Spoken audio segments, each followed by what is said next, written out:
ओम शांति। 17 जुलाई 2024 के बाबा के महावाक्य हैं। बाबा कहते हैं, मीठे बच्चे, इस शरीर को ना देख, आत्मा को देखो।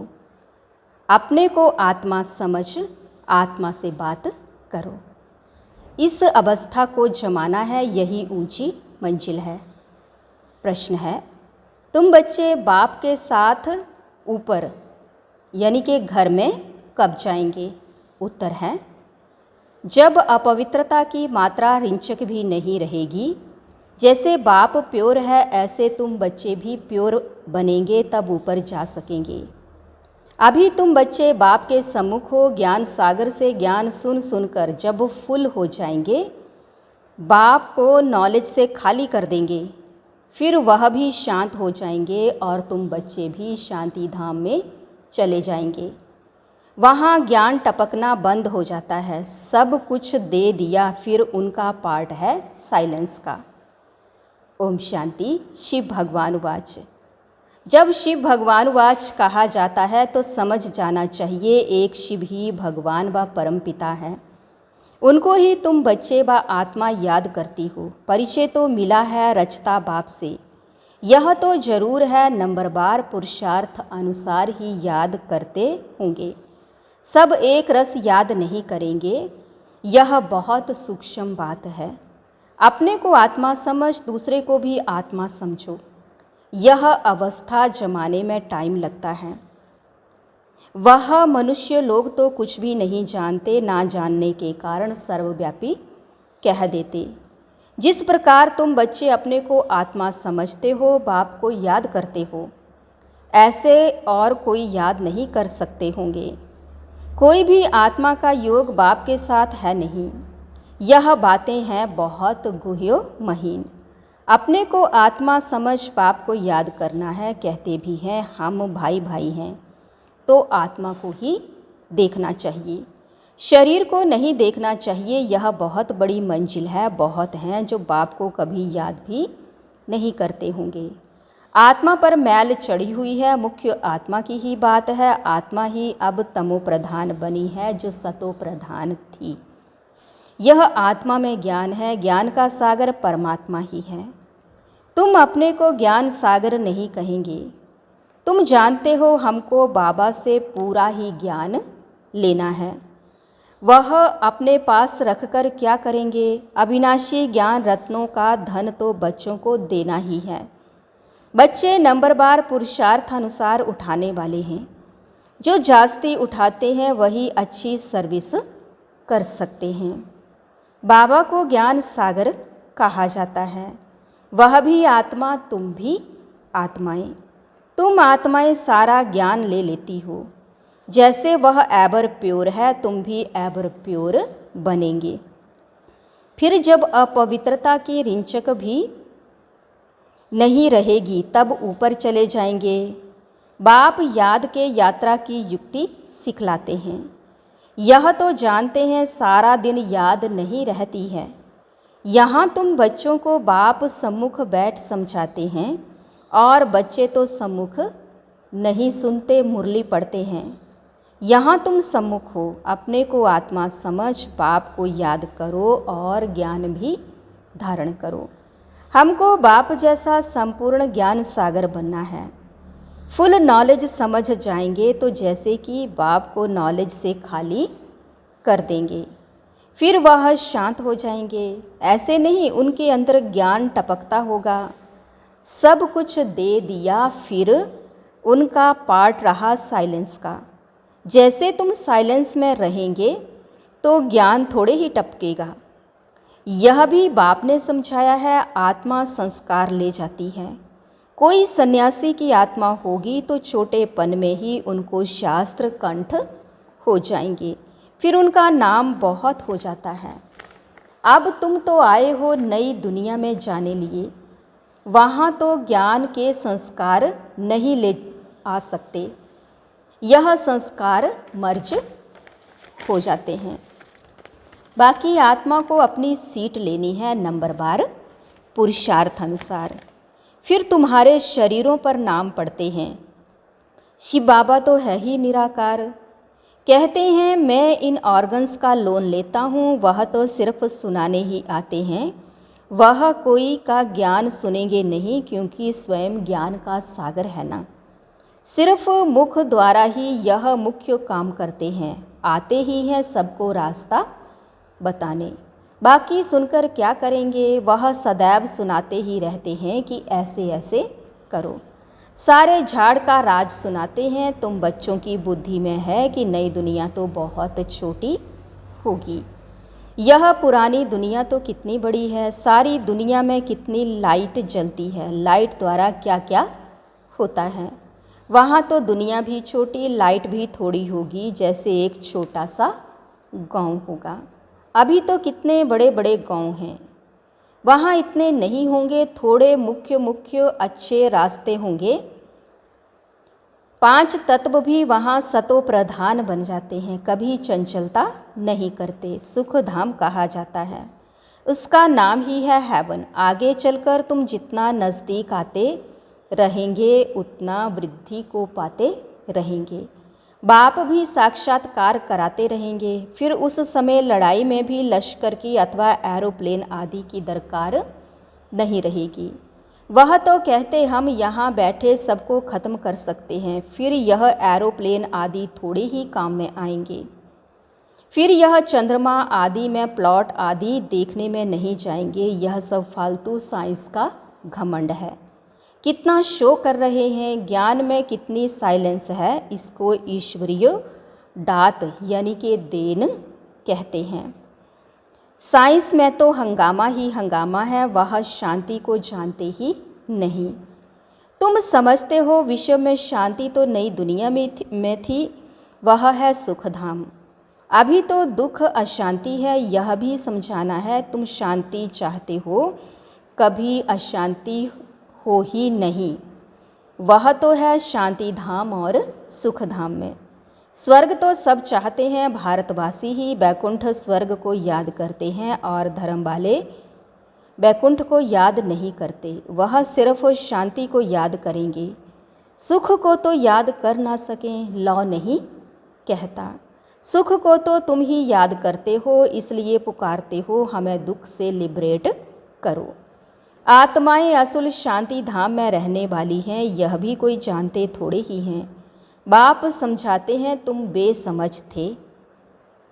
कब से बेसमझ बने? 16 कला से 12-14 कला बनते जाते, माना बेसमझ बनते जाते। अभी कोई कला नहीं रही है, कॉन्फ्रेंस करते रहते हैं। स्त्रियों को दुख क्यों है? अरे दुख तो सारी दुनिया में है, अथाह दुख है। अब विश्व में शांति कैसे हो? अब तो ढेरों के ढेर धर्म हैं, सारे विश्व में शांति तो अब हो ना सके। सुख को तो जानते ही नहीं। तुम बच्चियां बैठ समझाएंगी, इस दुनिया में अनेक प्रकार के दुख हैं, अशांति है। जहाँ से हम आत्माएं आई हैं वह है शांति धाम, और जहाँ यह आदि सनातन देवी देवता धर्म था वह है सुख धाम। आदि सनातन हिंदू धर्म नहीं कहेंगे, आदि माना प्राचीन। वह तो सतयुग में था, उस समय सब पवित्र थे। वह है ही निर्विकारी दुनिया, विकार का नाम नहीं। फर्क है ना। पहले पहले तो निर्विकारी पना चाहिए ना, इसलिए बाप कहते हैं मीठे मीठे बच्चों काम पर जीत पहनो, अपने को आत्मा समझो। अभी आत्मा अपवित्र है, आत्मा में खाद पड़ी है, तब जेवर भी ऐसे बने हैं। आत्मा पवित्र तो जेवर भी पवित्र होगा, उनको ही वॉइसलेस वर्ल्ड कहा जाता है। बड़ का मिसाल भी तुम दे सकते हो, सारा झाड़ खड़ा है, फाउंडेशन है नहीं। यह आदि सनातन देवी देवता धर्म है नहीं, और सब खड़े हैं, सब अपवित्र हैं। इनको कहा जाता है मनुष्य, और वह हैं देवताएं। मैं मनुष्य को देवता बनाने आया हूँ। 84 जन्म भी मनुष्य लेते हैं। सीढ़ी दिखानी है कि तमो प्रधान बनते हैं तो हिंदू कह देते हैं, देवता कह ना सके क्योंकि पतित हैं। ड्रामा में यह राज है ना, नहीं तो हिंदू धर्म कोई है नहीं। आदि सनातन हम ही देवी देवता थे।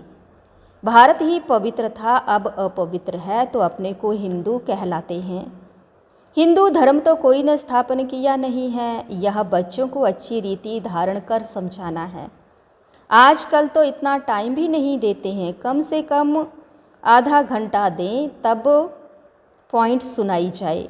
पॉइंट तो ढेर हैं, फिर उनसे मुख्य मुख्य सुनाई जाती हैं। पढ़ाई में भी जैसे जैसे पढ़ते जाते हैं तो फिर हल्की पढ़ाई अल्फ़बेत आदि थोड़े ही याद रहती है, वह भूल जाती है। तुमको भी कहेंगे अभी तुम्हारा ज्ञान बदल गया है। अरे पढ़ाई में ऊपर चढ़ते जाते हैं तो पहली पढ़ाई भूलती जाती है ना।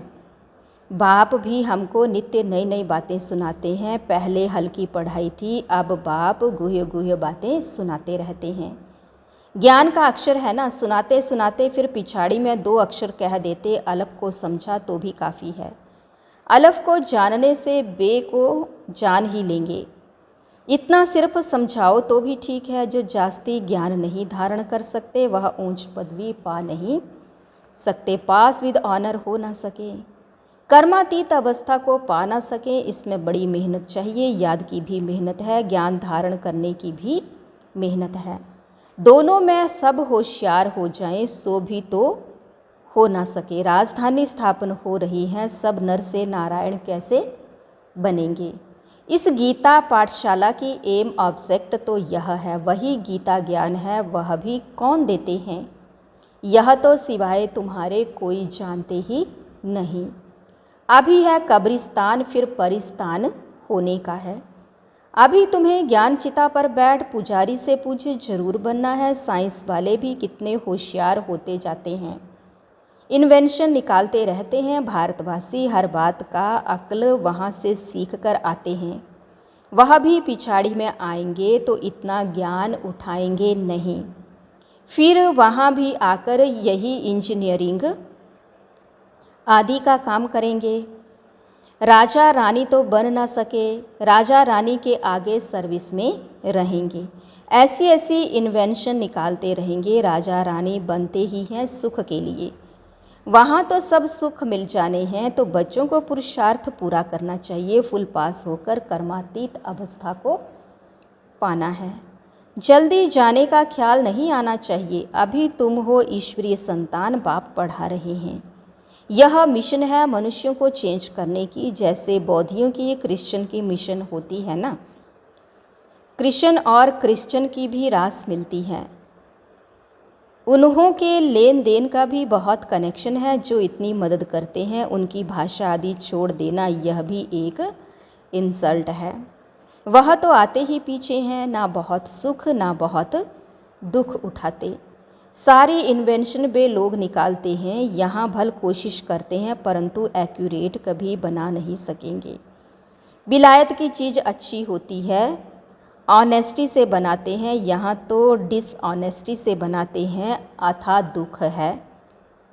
सबके दुख दूर करने वाला एक बाप के सिवाय और कोई मनुष्य हो ना सके। भल कितनी भी कॉन्फ्रेंस करते हैं, विश्व में शांति हो धक्का खाते रहते हैं। सिर्फ माताओं के दुख की बात नहीं, यहाँ तो अनेक प्रकार के दुख हैं। सारी दुनिया में झगड़े मारामारी की ही बात है, पाई पैसे की बात पर मारामारी कर देते हैं।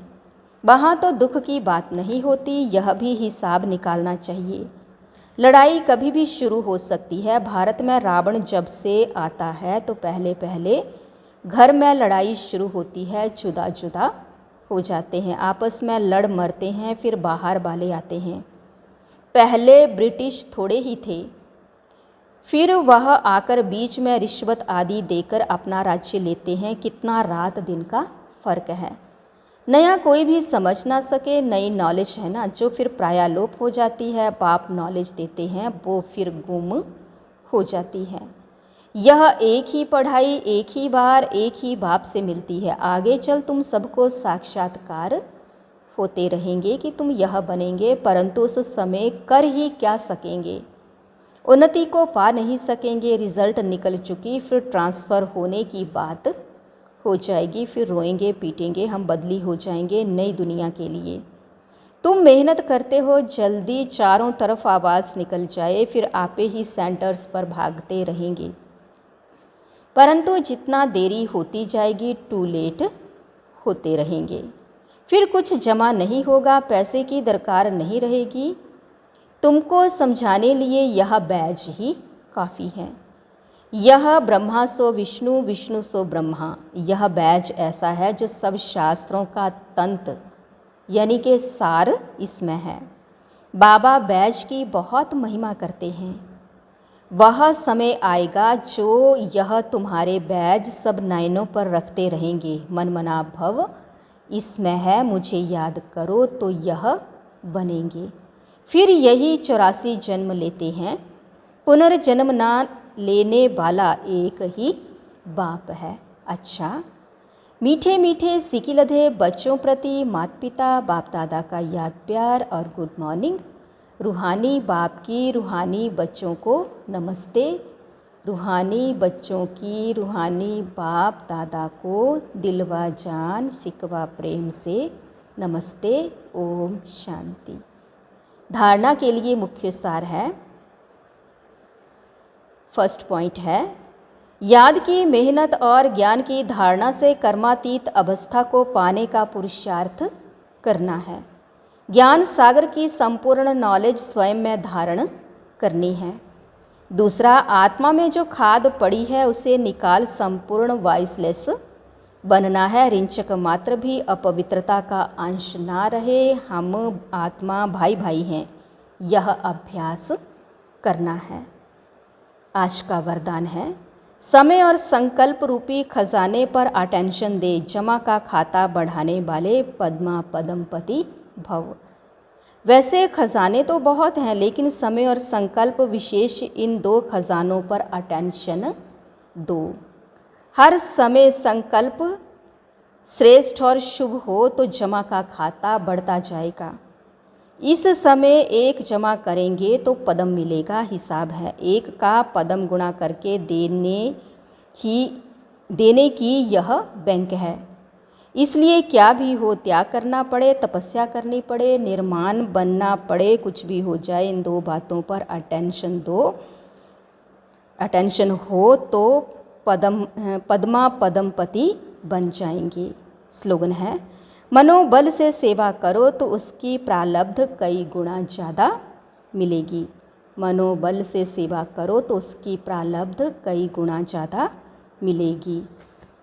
आज बाबा ने कहा, मीठे बच्चे इस शरीर को ना देख, आत्मा को देखो। अपने को आत्मा समझ, आत्मा से बात करो। इस अवस्था को जमाना है, यही ऊंची मंजिल है। ओम शांति।